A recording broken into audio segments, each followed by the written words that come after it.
சொல்றது எப்படி ஆரம்பிக்கிறதுன்னு தெரியல.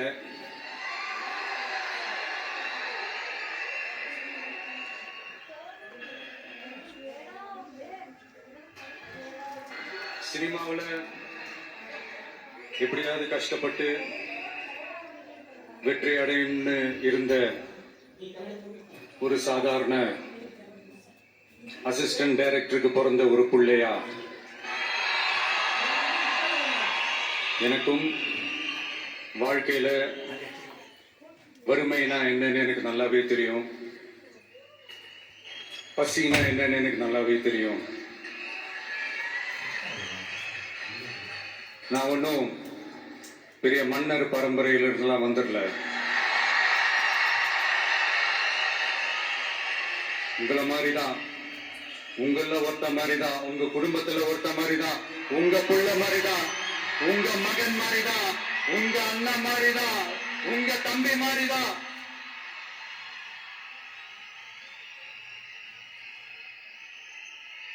அப்படிதான் நான் உணர்றேன்.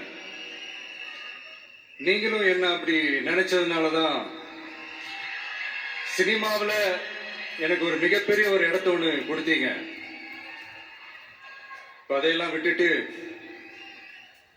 உங்களுக்காக நன்றி கடன் செலுத்துறதுக்காக அரசியலுக்கு வந்த உங்க விஜய, இந்த விஜய, நீ வா விஜய், நாங்களா இருக்கோம், பாத்துக்கிறோம். விஜய் தம்பி நீ வா, நாங்க இருக்கோம். விஜய் தம்பி நீ வா, நாங்க இருக்கோம்.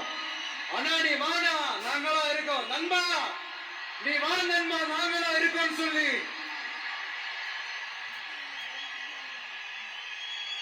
அவ்வளவு அன்பா, அவ்வளவு உறவா என்ன ஏத்துக்கிட்டீங்க. இந்த நேரத்தில் இதை நான் சொல்லணும். இந்த டிராவல்ல, இந்த ப்ராசஸ்ல எனக்கு எவ்வளவோ கஷ்டங்கள், எனக்கு எவ்வளவோ இந்த அவமானப்படுத்தினதெல்லாம் ஒரு பக்கம் இருந்தாலும், எனக்காக கூட நின்ன உங்களுக்கும் அதே மாதிரி கஷ்டங்கள், அதே மாதிரி அவமானங்கள், அதையெல்லாம் நீங்க பெருசா எடுத்துக்காம, அதையெல்லாம் நீங்க பொருட்டாவே எடுத்துக்காம, என்னோட வலிகளை, என்னோட வேதனைகளை உங்களோட நான் நினைச்சு என் கூடவே நின்னு இன்னைக்கு சி ஜோசப் விஜய் எனும் நான்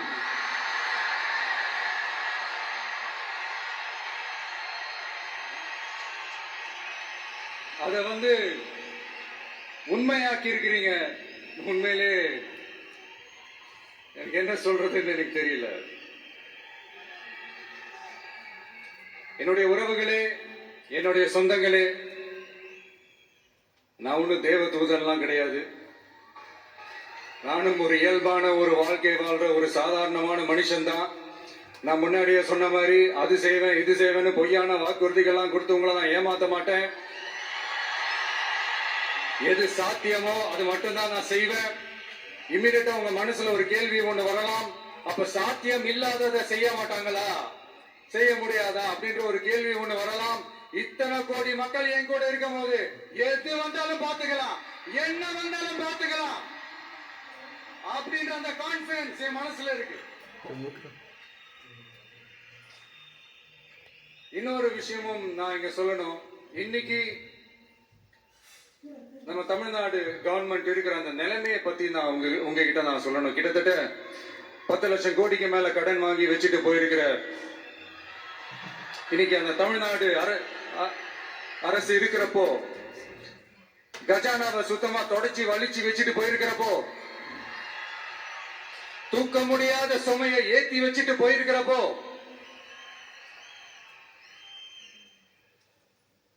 அப்படிப்பட்ட ஒரு நிலைமையில தான் இந்த பொறுப்பை நம்ம கையில் எடுத்திருக்கிறோம். உடனே நீங்க நினைக்கலாம், என்னடா இவர் ஏதோ பொறி வச்சு பேசுறாரா அப்படின்ட்டு. அப்படியெல்லாம் எதுவுமே கிடையாது. உள்ள போய் பார்த்தாதான் தெரியும் எது எந்த நிலைமையில இருக்குன்னு, என்ன இருக்கு என்ன இல்ல, எது எந்த நிலைமையில இருக்கு எது எந்த நிலைமையில இல்ல. அதையெல்லாம் பார்த்துட்டு உங்களுக்கு ஒரு வெள்ளை அறிக்கையா அதை வெளியிடணும்னு நான் நினைக்கிறேன். ஒரு டிரான்ஸ்பரண்டான ஒரு கவர்மெண்டா அதாவது இன்னைக்கு நம்ம தமிழ்நாடு கவர்மெண்ட் இந்த நிலைமையில தான் இருக்கு அப்படின்றத உங்ககிட்ட சொல்லிட்டு I just want to take it forward from there. அதைத்தான் நான் முதல்ல செய்யணும்னு நினைக்கிறேன். தமிழ்நாட்டை பொறுத்த வரைக்கும் இப்போ யாரையாவது போய் ஏதாவது சந்திக்கணும் அப்படின்னா இந்த மூஞ்ச மூடிக்கிட்டு போய் சந்திக்கிறதோ, என்ன இந்த மறைமுகமா உங்களுக்கு தெரியாம போய் சந்திக்கிறதோ அப்படிலாம் நான் செய்ய மாட்டேன். எதுவா இருந்தாலும் வெளிப்படையாக ஒளிவு மறைவு இல்லாம தான் நான் செய்வேன். இவ்வளவு பெரிய ஒரு பொறுப்பை என் கையில கொடுத்திருக்கிறீங்க. அதே நேரத்துல எனக்கு கொஞ்சம் அவகாசமும் நீங்க கொடுக்கணும்னு நான் ரிக்வெஸ்ட் பண்ணி கேட்டுக்கிறேன். நான் சொன்னதையெல்லாம் படிப்படியா நிறைவேற்ற நான் ட்ரை பண்ணுவேன், நிறைவேற்றுவேன். அதே நேரத்தில் எனக்கு கொஞ்சம் அவகாசம் கொடுத்தீங்கன்னா எனக்கு கொஞ்சம் உதவியாகவும் ஒத்துழைப்பாகவும் இருக்கும். இது உங்களுடைய ஆட்சி. பெண்கள் பாதுகாப்பை ரொம்ப ஸ்ட்ரிக்டா வச்சிருப்பேன். போதைப் பொருள் கலாச்சாரம் அதை கண்ட்ரோல் பண்றதுக்கு என்னென்ன ஸ்டெப்ஸ் எடுக்கணும், என்னென்ன முயற்சிகள் எடுக்கணும், இன்னிலிருந்து அதை நான் எடுப்பேன்.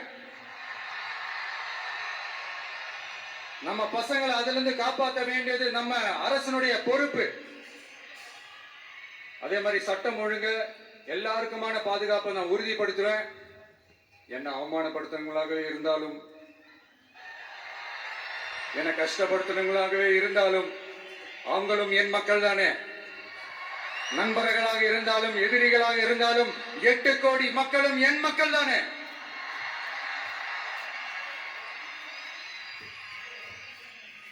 அது மாதிரி இந்த அடிப்படை விஷயங்கள், கல்வி, ரேஷன், மருத்துவம், குடிநீர், சாலை வசதி, பஸ் வசதி, இந்த மாதிரி விஷயங்கள்ல தான் என்னுடைய முழு முதல் கவனம் செலுத்தணும்னு எனக்கு தோணுது. நான் முன்னாடியே சொன்ன மாதிரி மக்கள் பணத்துல இருந்து ஒரு பைசா கூட நான் தொட மாட்டேன். எனக்கு அது அவசியமும் இல்லை. அது உங்களுக்கு நல்லாவே தெரியும். இந்த விஷயம் தப்பு பண்ண மாட்டான், தப்பு பண்ணவும் விட மாட்டான். அது யாராக இருந்தாலும் சரி, என்னோட கவர்மெண்ட்ல என் கூடவே இருக்கிறவங்களாகவும் சரி, விட மாட்டான். சப்போஸ் யாருக்காவது அப்படி ஒரு எண்ணம் மனசுல இருந்துச்சுன்னா, நம்ம ஜெயிச்சுட்டோம், ஒரு ஆட்டம் ஆடி பார்க்கலாம் அப்படின்ற எண்ணம் யாருக்காவது இருந்துச்சுன்னா இப்பவே இந்த நிமிஷமே அதை எரேஸ் பண்ணிருங்க. இல்ல ராஜினாமா பண்ணிட்டு போயிடுங்க.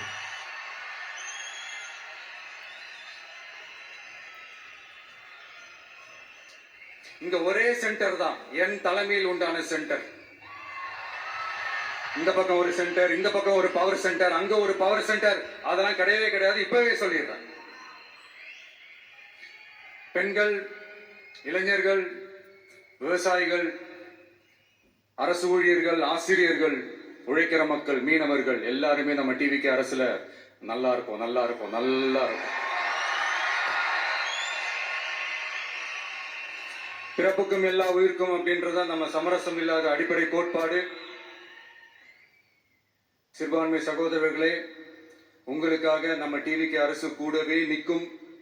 உங்களுக்கு அதுல எந்த விதமான சந்தேகமும் வேணாம். இந்து, முஸ்லிம், கிறிஸ்தவர்களுக்கான முகம் தான் இந்த விஜயனுடைய முகம். அதுல 100% நீங்க இந்த விஜயை நம்பலாம். இப்படி ஒரு சூழலை ஏற்படுத்தி கொடுத்த தமிழ்நாட்டு மக்கள், ஒட்டுமொத்த மக்கள், உங்கள் அனைவருக்கும் இந்த நேரத்தில் என்னுடைய நன்றியை தெரிவிச்சு,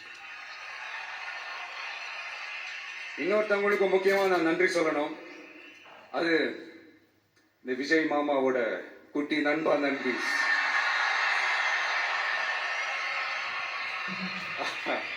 அவங்களாலதான் இது நடந்திருக்கு. உங்களுக்கு எப்படி நன்றி கடன் செய்யணும்?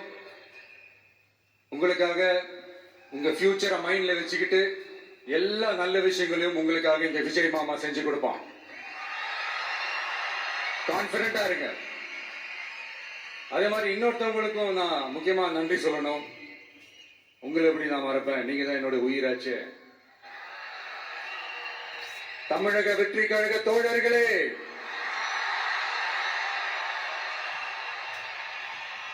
உண்மையில சொல்லணும்னா நீங்க இல்லைன்னா எதுவுமே இல்லை. என்னோட கழக தோழர்களுக்கும், கழக நிர்வாகிகளுக்கும், வாக்கு சாவடி முகவர்களுக்கும், மை டியர் வர்ச்சுவல் வாரியர்ஸ், உங்கள் அனைவருக்கும் கோடான கோடி நன்றிகள். வாங்க எல்லாருமா சேர்ந்து ஒரு ஃப்ரெஷ் கவர்னன்ஸ், ஒரு நியூ கவர்னன்ஸ் ஒன்று கொடுப்போம். This is a new beginning.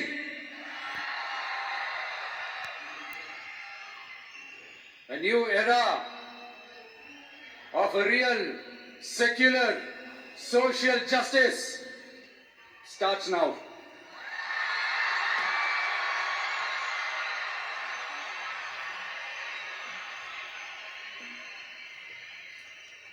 மக்கள் நலன்களை மட்டுமே லட்சியமாக கொண்ட நமது அரசுக்கு பக்கபலமாக நின்று ஆதரவை வழங்கியுள்ள காங்கிரஸ் பேரியக்கத்தின் தலைவர் மதிப்புக்குரிய திரு மல்லிகார்ஜுன் கார்கே அவர்களே, பாராளுமன்ற எதிர்க்கட்சி தலைவர் மதிப்புக்குரிய மை பிரதர் திரு ராகுல் காந்தி அவர்கள், காங்கிரஸ் கட்சியின் பொதுச் செயலாளர் மதிப்புக்குரிய திரு கே.சி. வேணுகோபால் அவர்கள், தமிழ்நாடு காங்கிரஸ் தலைவர் மதிப்புக்குரிய திரு செல்வ பெருந்தகை அவர்கள், என்னுடைய நண்பர் பிரவீன் சக்கரவர்த்தி அவர்கள், சிபிஐஎம் கட்சியின் தேசிய பொதுச் செயலாளர் மதிப்புக்குரிய தோழர் திரு M.A. பேபி அவர்கள், மாநில செயலாளர் மதிப்புக்குரிய தோழர் திரு பி. சண்முகம் அவர்கள், அரசியல் தலைமை குழு உறுப்பினர் மதிப்புக்குரிய தோழர் திரு கே. பாலகிருஷ்ணன் அவர்கள், பாராளுமன்ற உறுப்பினர் மதிப்புக்குரிய தோழர் திரு சு. வெங்கடேசன் அவர்கள், நமது அரசுக்கு ஆதரவு வழங்கியுள்ள விடுதலை சிறுத்தைகள் தலைவர் மதிப்பிற்குரிய அண்ணன் திரு திருமாவளவன் MP அவர்கள், நாடாளுமன்ற உறுப்பினர் மதிப்புக்குரிய திரு ரவிக்குமார் அவர்கள், சட்டமன்ற குழு தலைவர் மதிப்பிற்குரிய திரு வன்னி அரசு அவர்கள், சிபிஐ கட்சியின் தேசிய பொதுச் செயலாளர் மதிப்புக்குரிய தோழர் திரு டி. ராஜா அவர்கள், மாநில செயலாளர் மதிப்புக்குரிய தோழர் திரு M. வீரபாண்டியன் அவர்கள், முன்னாள் தமிழ்நாடு மாநில செயலாளர் மதிப்புக்குரிய தோழர் திரு ரா. முத்தரசன் அவர்கள், இந்திய யூனியன் முஸ்லிம் லீக் கட்சியின் தலைவர் மதிப்புக்குரிய டாக்டர் திரு காதர் மொய்தீன் அவர்கள், நாடாளுமன்ற உறுப்பினர் மதிப்புக்குரிய திரு நவாஸ் கனி அவர்கள், எல்லாரையும் வருக வருக என்று வரவேற்கிறேன். முக்கியமா இந்த மாதிரி நேரத்துல எனக்காக நீங்க குரல் கொடுத்ததுக்கும், எனக்காக நீங்க சப்போர்ட் பண்ணி கூடவே நின்னதுக்கும் உங்க எல்லாருக்கும் இந்த நேரத்துல என்னுடைய நன்றியை தெரிவிச்சுக்கிறேன். கான்பிடண்டா இருங்க, நல்லதே நடக்கும், வெற்றி நிச்சயம். மீண்டும் சந்திக்கும் வரை இல்ல மீண்டும் மீண்டும் சந்திப்போம். நன்றி, வணக்கம்.